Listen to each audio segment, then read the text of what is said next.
This is a WSFL TV weather special. Hurricane season amid a pandemic. Hopefully we don't have to deal with the hurricane, but I think we have to assume that we're going to have one. The coronavirus forcing changes in how we prepare. We are going to have some issues in our shelters this season, especially when we're trying to accommodate for social distancing. However, just like we saw in the aftermath of Hurricane Dorian. We were scared, but we felt like we were going to make it. The community always comes together to overcome the challenges. This is a WSFL TV weather special. All right, for the next 30 minutes, we'll be helping your family get ready for hurricane season. This year is unlike any other because of the added threat of the COVID-19 pandemic. We'll be having forecasted above normal Atlantic hurricane season. NOAA's Climate Prediction Center is forecasting between 13 and 19 named storms. They're predicting 6 to 10 of those storms could become hurricanes, including 3 to 6 major hurricanes. That's Category 3, 4, or 5, with winds of 111 miles an hour or higher. The official hurricane season runs from June 1st through November 30th. If a storm does develop, what will hurricane shelters look like with social distancing? Reporter Michelle Casada talks with local emergency management directors to find out how shelter plans have changed during COVID-19.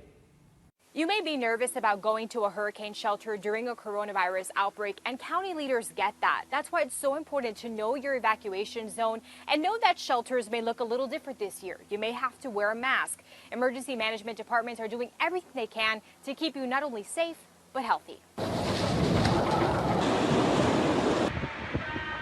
How does a COVID-19 hurricane shelter look? What does that distancing look like? Are we going to have more shelters open? This is uncharted territory. It's the question on the mind of city and county leaders across the state. Bottom line, though, is that the rules aren't changing. Bill Johnson, director of Palm Beach County Emergency Management, says evacuation zones are not changing, but you may be greeted with more questions at a shelter this year. If you are sick, you will not be turned away. We will probably do some screening in our shelter to make sure that if you are not feeling well, that we're able to maybe segregate those that are not feeling well and provide them the assistance that they might need. In Palm Beach County, you will see people more spread out at shelters. In schools, Johnson says some may be set up in hallways. In Martin County, Director of Emergency Management Michelle Jones says they're prepared to use classrooms to socially distance people. It is going to be different in sheltering in the time of COVID. But we are doing everything we can following the CDC guidelines to make sure that we have a safe place for them to go to. Shelter meal times will be staggered to avoid large gatherings. CDC guidelines say if you must go to a shelter, avoid coming into contact with high-touch surfaces like handrails. Bring your hand sanitizers and face masks. Just like hurricane models change, county leaders are getting new information on COVID-19 every week. What does it look like if we see a resurgence, if we see more need, and we just keep altering and editing our plans to whatever the most current guidance is? Michelle Casada, WSFL TV. This year, your hurricane kit should look a little different from years past. Meteorologist Glenn Glazer breaks down what you need to keep your family safe. We are all used to empty shelves during hurricane season, but right now, shelves are empty a lot because of the COVID-19 pandemic. So it's a good time to start to get your hurricane kit together. And of course, you should have all the usual things that you have in a hurricane kit, including non-perishable food items. You should also have plenty of drinking water for at least 3 to 5 days. Make sure you have any medicines that you might need during the storm or after if you can't get to the store. Make sure that you have some cash on hand in case the power's out and ATM machines are not working. Your phone needs to be fully charged. You should have gas in your car's gas tank, propane if you're gonna need that for maybe a small generator that you have. And also make sure you have food for your pets, right, Mr. Fitz? Food for your pets is very important, as well as some treats. Okay, you can just stay there. And also, this is new from the CDC this year. It is suggested that you have face coverings, also antibacterial wipes and sanitary wipes, hand sanitizer, and soap. So those are all some supplies you should have for this year's hurricane season. You can find a full hurricane supply checklist on ready.gov. I'm Glenn Glazer for WSFL TV. You can get your hurricane supplies tax-free during the Disaster Preparedness Sales Tax Holiday. This year it runs from May 29th through June 4th. The tax exemption applies to specific supplies from batteries to tarps, portable generators, and more. Now is the time to stock up on supplies in case we do end up in a hurricane's path this year. Last year, South Florida narrowly avoided a blow from Hurricane Dorian.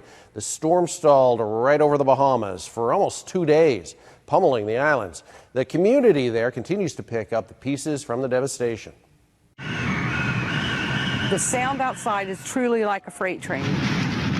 The pressure dropping, your ears popping. In my living room, water was coming in and rushing like a river through my house. When I went out, it was unbelievable to me. About 170 miles from West Palm Beach, in the Abaco Islands, lies Green Turtle Key.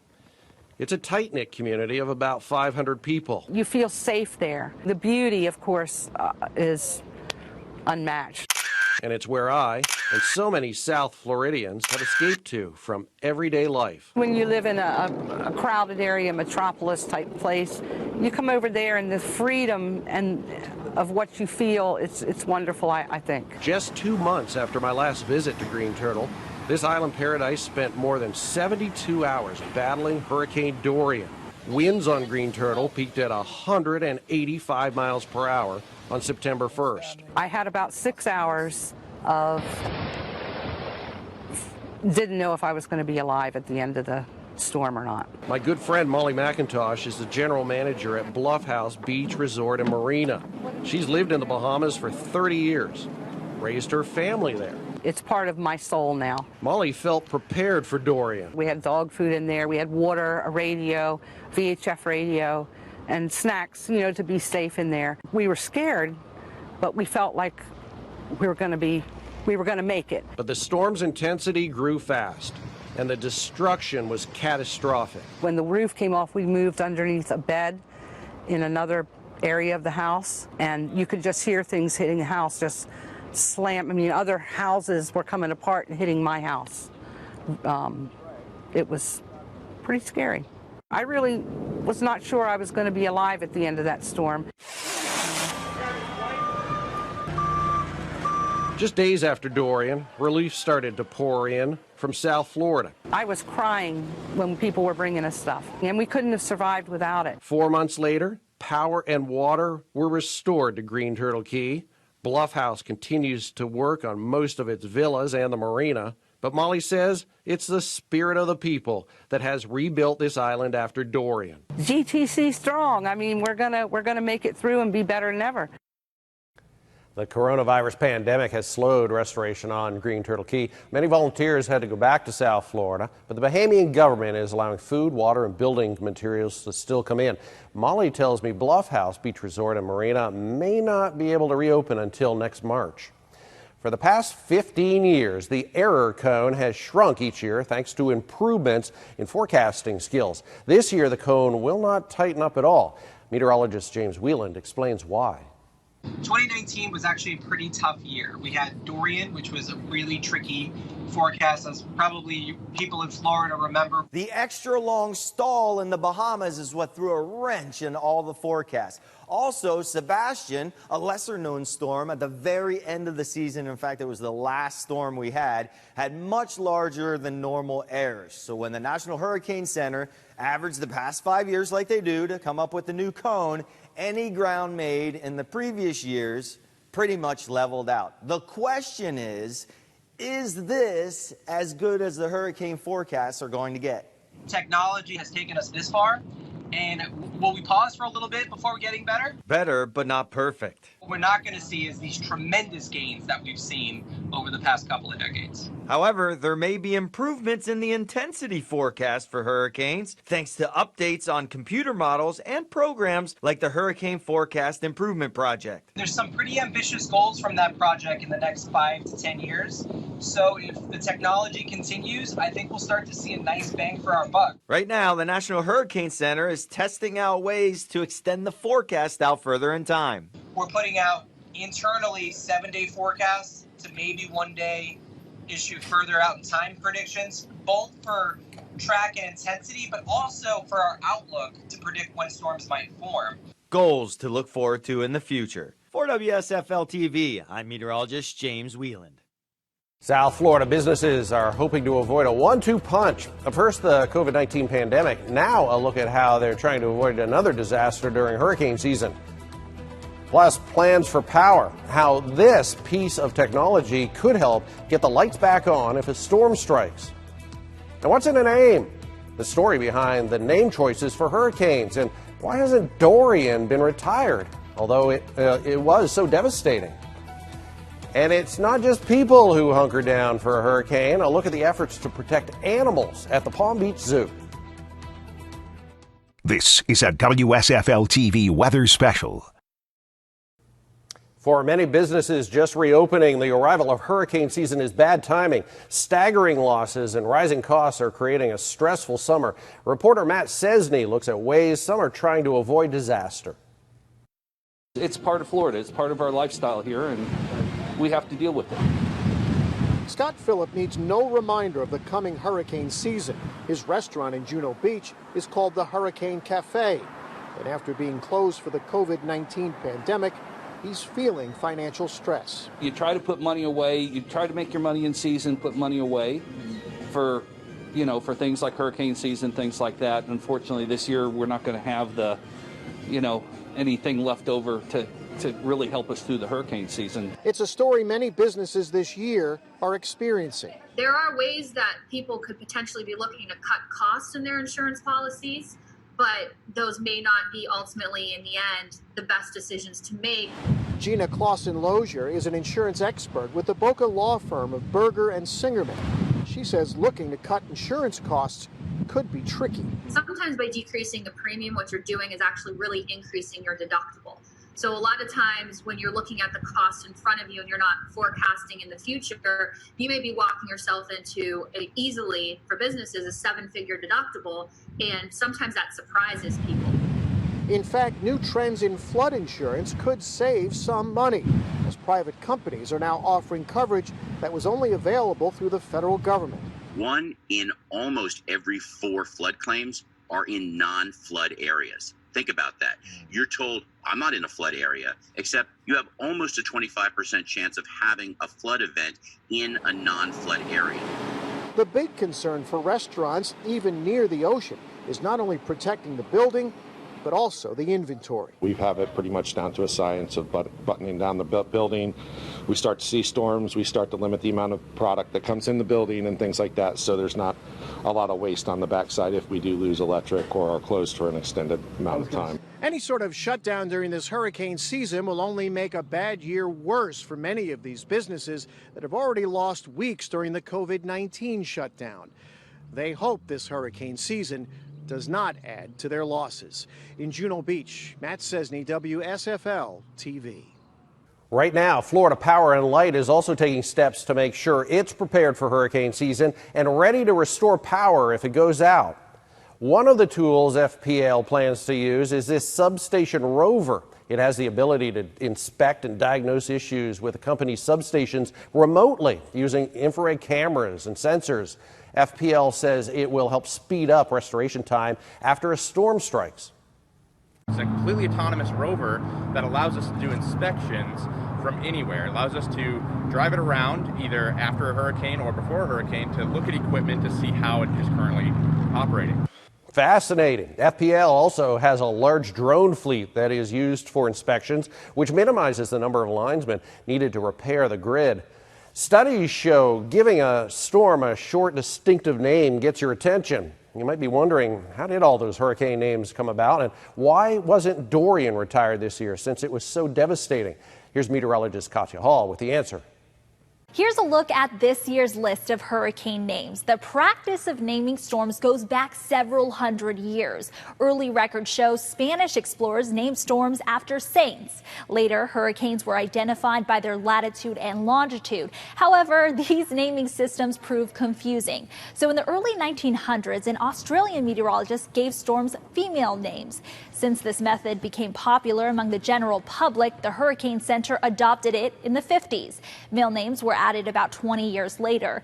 That method is still used today by the World Meteorological Organization. The WMO has 6 alphabetical lists reused every 6 years. A name can be removed from the list if a storm is too costly or deadly, making it inappropriate to use again.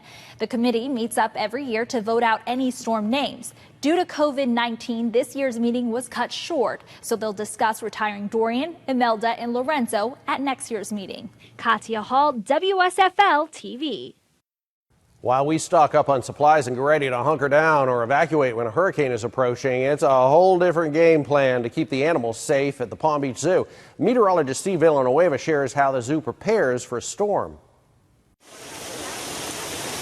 From entertaining primates to majestic large cats, the Palm Beach Zoo is home to roughly 400 animals. Thousands come to visit the attraction every year. Casey Coy is the zoo's chief operating officer. His team of animal handlers take their responsibility to keep the animals safe very seriously, including when a hurricane is approaching. So what we generally do is close down relatively early to the public so that we can balance preparations of our staff at home and our animal home at the zoo. These structures where some of the animals, like these spider monkeys, spend their nights are built to withstand damaging storm winds. Our zoologists spend a tremendous amount of time developing good relationships with these animals. So when the storm threatens, they can literally recall them and they'll go right back into their night house. While most of the animals stay in their night houses on the complex, they are hurricane rated and they'll be nice and safe in there. Some of them have to be transported here. This is the animal care complex. This too is hurricane rated, and the animals they bring here are also quite safe. The hospital also acts as a command center for the staff during storms. And we have a small crew of between 5 and 7 people at the zoo that will actually ride the storm out on site. Every year brings new challenges. Dorian slowed down so much that it affected their game plan. And one of the challenges that we had was trying to slow down our preparations in moving animals. We don't want to move animals unless we have to. But plans are in place in case another storm comes. In West Palm Beach, Steve Villanueva, WSFL TV. It was like going into a disco ball. There was so much lightning. Up next, hear from hurricane hunters. Their mission is to fly right into the eye of the storm. This is a WSFL TV weather special. Welcome back. Flying right into the eye of the hurricane. It's the mission of the team known as the Hurricane Hunters. Meteorologist Katia Hall shows us how the flights help when it comes to forecasting a hurricane. It was like going into a disco ball. There was so much lightning, I had to rely on everybody else on the aircraft. I would realize that this is okay, nobody else is freaking out. Since that first flight in 2014, Lieutenant Commander Robert Mitchell has flown this NOAA WP-3D Orion Hurricane Hunter aircraft close to 150 times through storms. Whenever people hear that we're flying a manned aircraft into hurricanes, you're like, there's got to be a better way. But in reality, flying a manned aircraft into hurricanes is sometimes the best way to collect the data. When a storm sets its eyes on the U.S., hurricane hunters are called in to hunt it.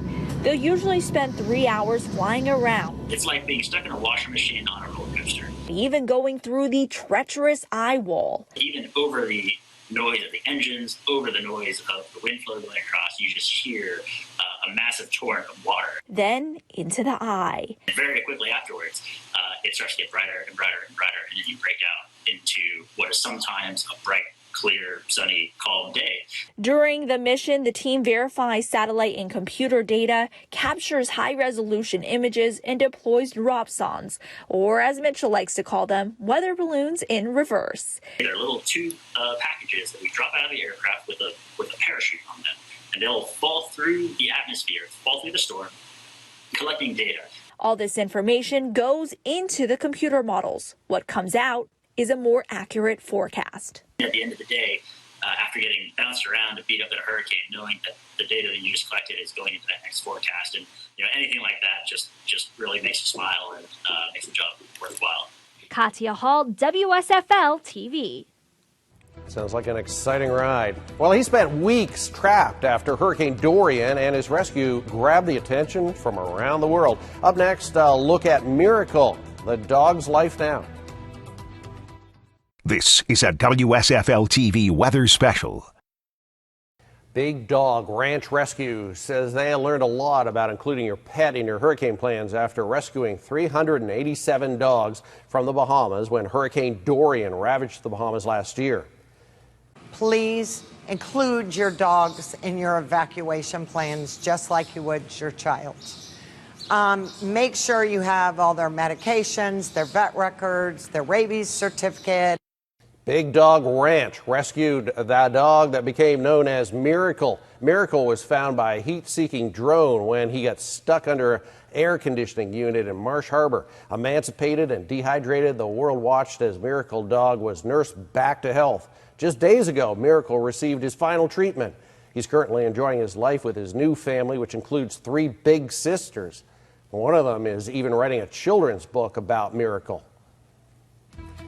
Thanks so much for joining us, and stay safe this hurricane season.